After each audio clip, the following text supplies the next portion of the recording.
সর্বপ্রথমে সারা বাংলার যে বিদ্যালয়গুলোতে আমার স্নেহের ছাত্রছাত্রীরা তারা মাধ্যমিক পরীক্ষা দিতে বসেছে, তাদের সকলে সাফল্য কামনা করি।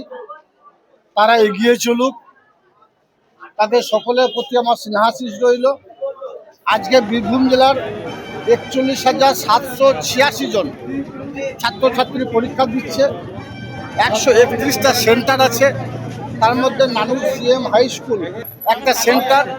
এই সেন্টারে প্রায় 288 জন ছাত্রছাত্রী পরীক্ষা দিচ্ছে।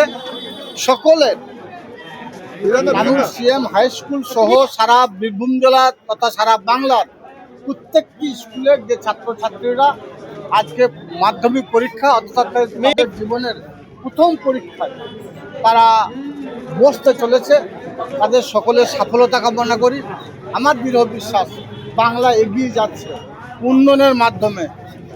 সেই নিরিখে সারা বাংলার যারা ছাত্রছাত্রী তারা ভালো রেজাল্ট করবে, ভালো ফল করবে এবং তাদের আগামী দিনে চলার পথ আরও সুগম হবে।